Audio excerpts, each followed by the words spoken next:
La taxe sur les opérations de bourse est un véritable cauchemar pour les investisseurs qui utilisent Trade Republic en Belgique. Mais c'est quoi cette fameuse taxe sur les opérations de bourse? Je vais tout expliquer dans cette vidéo. Le paiement de la taxe sur les opérations de bourse est une obligation légale pour les investisseurs en Belgique. Si tu ne le fais pas, tu t'exposes à 3 types de sanctions. Première sanction, dépôt tardif. Une amende de 50 € par semaine avec un maximum de 2600 €, ce qui équivaut à 52 semaines. Deuxième type de sanction, si tu fais une déclaration incorrecte ou incomplète, alors à ce moment-là, tu peux avoir jusqu'à 5 fois l'impôt éludé que tu dois payer avec un minimum de 250 €. Et enfin, troisième type de sanction, ce sont les retards de paiement. Ce sont les intérêts de retard légaux à partir du jour où le paiement aurait dû être fait et ces intérêts de retard sont pour le moment à 7% par an. Alors, c'est vraiment important que tu sois en ordre en termes de déclaration de la taxe sur les opérations de bourse, mais également en termes de paiement de cette taxe sur les opérations de bourse. Si tu passes par un courtier belge comme Ribel, Bolero, KeyTradeBank, etc., généralement, la déclaration et le paiement de la taxe sont effectués. Par contre, si tu passes par Revolut, Trade Republic, Interactive Brokers, alors à ce moment-là, tu dois faire ta déclaration de la taxe sur les opérations de bourse, mais également le paiement au fisc belge. Et je t'ai expliqué tout ça dans une de mes premières vidéos YouTube. Alors, c'est quoi cette taxe sur les opérations de bourse? C'est une taxe qui est justement applicable sur toutes les opérations de bourse ayant pour objet des instruments financiers belges ou étrangers, et les opérations de bourse peuvent être conclues en Belgique ou à l'étranger par des personnes physiques qui résident en Belgique ou des personnes morales qui résident en Belgique. Donc, si tu es une personne physique qui investit en bourse au travers un courtier belge, tu es redevable de cette taxe sur les opérations de bourse. Si tu passes par une société pour investir en bourse, tu es également redevable justement de payer cette taxe sur les opérations de bourse, que tu aies un compte en Belgique ou à l'étranger. Donc, c'est vraiment important de comprendre que c'est une taxe qui est applicable sur toutes les opérations de bourse, peu importe qu'elles soient exécutées sur la bourse de Bruxelles ou sur la bourse de New York ou de Paris ou d'Amsterdam, peu importe. Mais ce qui est vraiment important, c'est que cette taxe est applicable pour les personnes qui résident en Belgique, que ce soit des personnes physiques comme toi ou moi, ou des sociétés. Ce qui est important de comprendre, c'est qu'il existe 3 taux de cette taxe sur les opérations de bourse. Le premier taux, c'est 0,12% avec un plafond à 1300 €. Ça veut dire quoi? Ça veut dire que si tu investis par exemple 2 millions d'euros dans un instrument financier, au lieu de payer 0,12% fois 2 millions d'euros, ça veut dire 2400 €, tu ne vas payer que 1300 €, donc il y a un plafond qui existe. Le deuxième taux, c'est 0,35% avec un plafond à 1600 €. Et le troisième taux, c'est 1,32% avec un plafond à 4000 €. Bien entendu, ces taux-là et ces plafonds peuvent évoluer dans le temps. On n'est jamais à l'abri d'une mauvaise surprise avec le fisc belge. Ce qui est important de comprendre, c'est que les taux vont dépendre des instruments financiers dans lesquels tu investis. Alors, quels sont les titres financiers qui sont éligibles à cette taxe sur les opérations de bourse? Les options, les futurs, les CFD et les swaps, c'est égal à 0%. Donc, actuellement, la taxe sur les opérations de bourse est de 0%. Pour les obligations individuelles, par exemple, on va payer 0,12%. C'est le taux de la taxe sur les opérations de bourse. Le taux de la TOB pour les actions qui sont cotées en bourse, c'est 0,35% à l'achat et à la vente. C'est la même chose pour les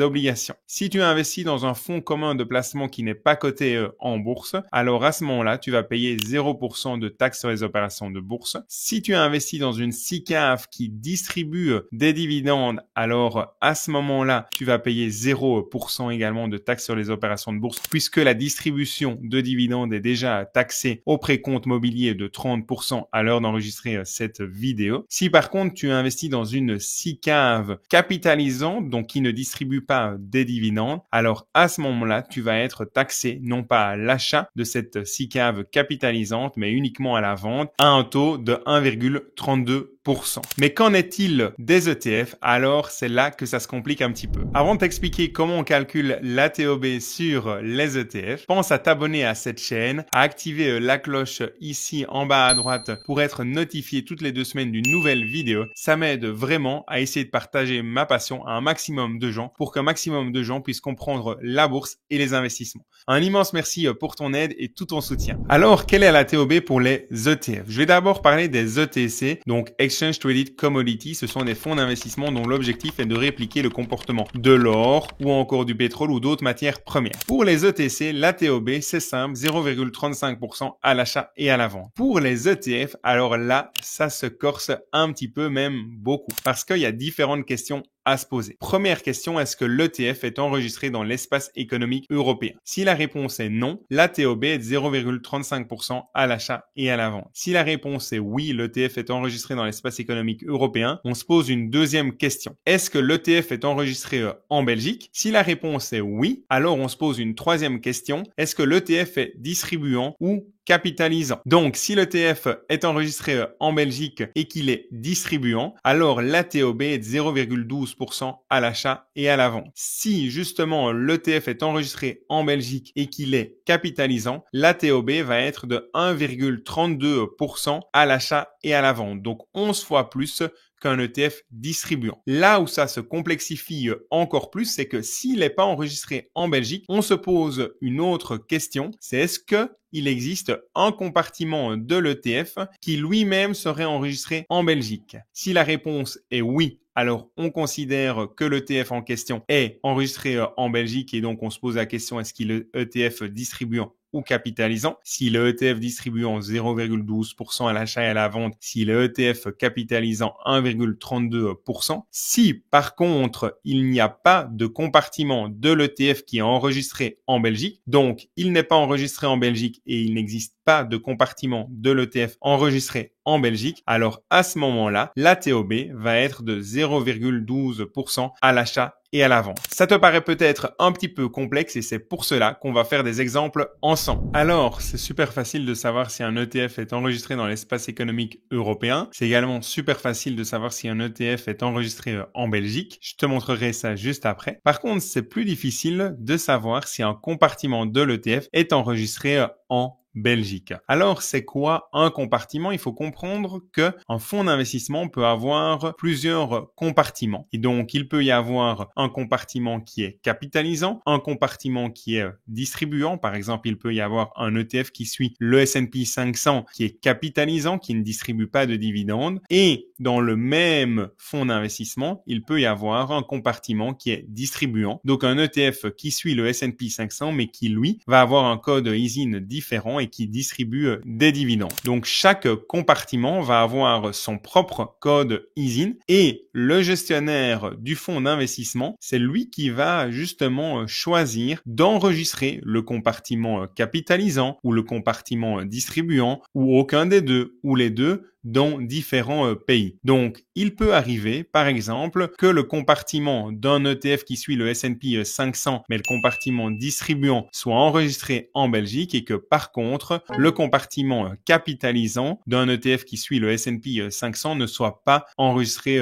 en Belgique. C'est vraiment important de comprendre que dès qu'un des compartiments d'un fonds d'investissement est enregistré en Belgique, les autorités fiscales belges vont considérer que tous les compartiments sont enregistrés en Belgique, même si c'est pas le cas. Et donc, ça a des conséquences importantes justement sur la taxe sur les opérations de bourse parce que d'un côté, on peut avoir 0,12%, mais de l'autre, on peut avoir 1,32% de TOB, donc 11 fois plus cher. Et donc, la FSMA, le régulateur belge, tient une liste de tous les fonds étrangers qui sont enregistrés en Belgique et tu peux télécharger cette liste-là en cliquant sur le lien en dessous de cette vidéo. Donc, si l'ETF n'est pas enregistré en Belgique, tu dois te poser la question de savoir si un compartiment de l'ETF serait lui-même enregistré en Belgique. Et pour cela, tu as besoin de la liste justement fournie par la FSMA et c'est ce que tu peux voir à l'écran. Et on va regarder deux colonnes importantes.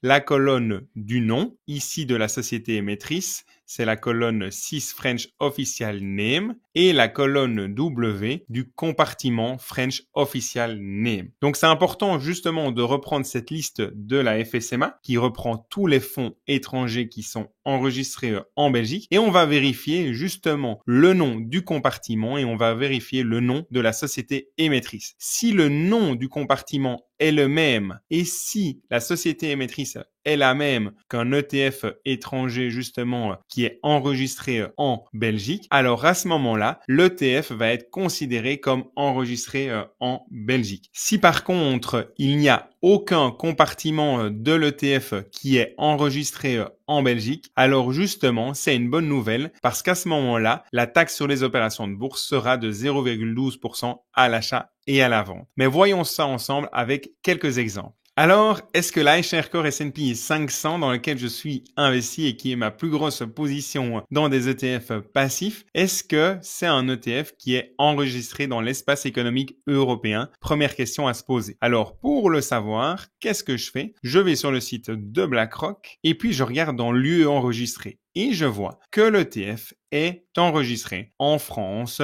en Irlande, en Italie. Donc oui, il est enregistré dans l'espace économique européen. Deuxième question à se poser, c'est est-ce qu'il est enregistré en Belgique? Ici, on ne voit pas qu'il est enregistré en Belgique. Et donc, je vais regarder si un compartiment de l'ETF est enregistré en Belgique et pour cela, j'ai besoin de la liste de la FSMA. Donc, je regarde dans mon fichier Excel s'il y a un compartiment de l'ETF qui lui-même serait enregistré. Donc, S&P 500, je regarde ici, on voit que c'est Amundi, donc c'est pas iShares, donc c'est pas ça. Voilà, ici, je vois iShares Core S&P 500. Je vois ici qu'il y a la part distribuante, donc c'est un nom qui est extrêmement similaire, donc on peut considérer que le nom est le même. Et puis, je vais aller voir dans la colonne du nom de l'émetteur et je vais regarder le nom de l'émetteur, c'est iShares. Vous le voyez ici, iShares. Et je regarde sur le site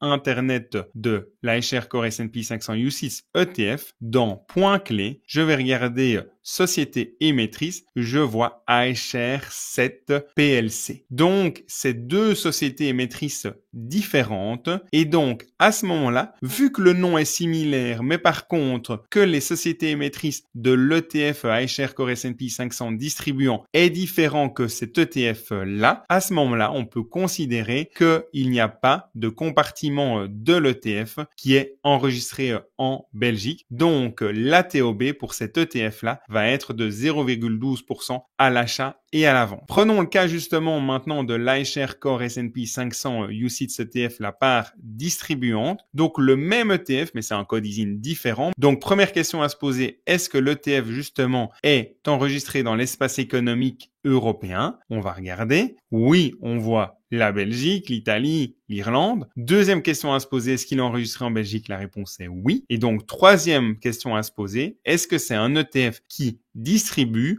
ou qui capitalise? Ici, pour le savoir, on voit ici dans utilisation des revenus, on voit distribuant. Donc, c'est un ETF distribuant et dans ce cas-ci, l'ATOB pour cet ETF distribuant va être de 0,12% à l'achat et à la vente. Allons un petit peu plus loin avec un ETF qui suit le MSCI World. Donc le iShares Core MSCI World, donc géré par BlackRock encore une fois. On va regarder les pays. On voit qu'il est enregistré dans l'espace économique européen. Est-ce qu'il est enregistré en Belgique? La réponse est non. Donc, je vais aller voir dans la liste justement de la FSMA pour voir s'il y a un de ces compartiments qui est enregistré en Belgique, oui ou non. Donc, je note ici MSCI World et je vais essayer de voir un iShares Core MSCI World. Ici, on tombe sur Amundi, sur HSBC. Ce n'est pas ça. Et ici, iShares MSCI World. Donc, on est bon. Et donc, je regarde ici cette colonne-là. C'est la colonne iShares. Donc, la société émettrice, c'est iShares. Je vais donc aller sur le site de BlackRock et je vais aller dans points clés ou Key Facts en anglais et je vais regarder le nom de la société émettrice iShares 3 PLC. Donc, comme tout à l'heure, comme pour le iShares Core S&P 500 UCITS ETF capitalisant, ici, on a le même nom de compartiment, mais par contre, le nom de la société émettrice est complètement différent. Donc, ce sont deux sociétés émettrices différentes et donc, cet ETF-là n'a pas de compartiment similaire enregistré en Belgique. Donc, on répond non à la question et donc, l'ATOB pour cet ETF-là va être de 0,12% à l'achat et à la vente. On continue dans les exemples avec un ETC qui suit l'or. Pour l'or, je l'ai déjà dit, c'est facile, c'est 0,35% à l'achat et à la vente. Il est possible que dans le rapport de Trade Republic, cette information ne soit pas correcte. Donc, si tu investis dans un ETC, assure-toi bien justement que la taxe sur les opérations de bourse reprise par Trade Republic est de 0,35% à l'achat et à la vente et mets-le bien justement dans ta déclaration de taxe sur les opérations de bourse. Et enfin, le dernier exemple que j'ai envie de prendre avec toi, c'est l'iShares MSCI ACWI UCITS ETF. Première question importante à se poser, est-ce que l'ETF est enregistré dans l'espace économique européen? Pour cela, je vais un petit peu plus bas et je regarde lieu enregistré. Je vois des pays de l'espace économique européen, donc la réponse est oui. Est-ce que l'ETF est enregistré en Belgique? La réponse est oui. L'ETF est enregistré en Belgique, donc je n'ai pas besoin d'aller voir si un compartiment de l'ETF est enregistré justement en Belgique via la liste de la FSMA. Non, j'ai la réponse directement à ma question. L'ETF est enregistré en Belgique. Et donc, troisième question importante à se poser dans cet exemple-ci, c'est est-ce que l'ETF distribue des dividendes? Oui ou non. Je regarde justement la distribution des revenus, utilisation des revenus, on voit ici capitalisation. Donc l'ETF ne distribue pas des dividendes et donc c'est important de comprendre que dans ce cas-ci, pour cet ETF-ci, l'iShares MSCI ACWI UCITS ETF, la taxe sur les opérations de bourse à l'achat et à la vente va être de 1,32%. Alors tu l'as compris, la taxe sur les opérations de bourse c'est vraiment un enfer administratif pour les personnes comme moi qui utilisent Trade Republic pour investir en bourse ou un autre courtier à l'étranger, puisqu'il faut faire soi-même la déclaration de la taxe sur les opérations de bourse tous les 2 mois et faire le paiement au fisc belge. Et je t'invite pour cela à revoir une de mes premières vidéos dans laquelle justement je montre pas à pas comment il faut faire. Alors, la bonne nouvelle, c'est que vu que j'ai une collaboration commerciale avec Trade Republic, je mets la pression à Trade Republic justement chaque semaine pour qu'ils avancent sur l'ouverture d'une succursale belge et pour que justement toutes ces obligations administratives de déclaration de la TOB et de paiement de la TOB ne soient plus prises en compte après l'ouverture de la succursale belge. Et donc, dans quelques mois, il y aura une succursale de Trade Republic en Belgique et ça, c'est la bonne nouvelle puisqu'il ne faudra plus prendre en compte la taxe sur les opérations de bourse et donc ça va alléger notre charge mentale et nos travaux administratifs. Alors, si tu souhaites ouvrir un compte chez Trade Republic, tu peux le faire en cliquant sur le lien en dessous de cette vidéo. Moi, j'adore Trade Republic malgré le fait que je dois faire mes démarches administratives seul, mais je t'ai tout montré dans mes vidéos YouTube. J'adore Trade Republic simplement parce que ça me permet d'investir tous les mois de manière automatisée, ce qui m'évite le risque d'oubli et le risque d'erreur opérationnelle. Je peux investir à partir de quelques euros par mois grâce au fractionnement d'ETF. Et ce qui est un point important, c'est que les plans d'épargne automatisés tous les mois sont gratuits en frais de courtage. Un immense merci d'avoir regardé cette vidéo jusqu'au bout. Je le sais, la taxe sur les opérations de bourse, c'est un vrai casse-tête. Si tu as encore des questions à la suite du visionnage de cette vidéo, n'hésite pas justement à me poser des questions en dessous de cette vidéo et j'y répondrai avec le plus grand des plaisirs. Si tu as aimé la vidéo, mets un petit like, ça va vraiment m'aider. Et puis je te dis à très bientôt pour une nouvelle vidéo.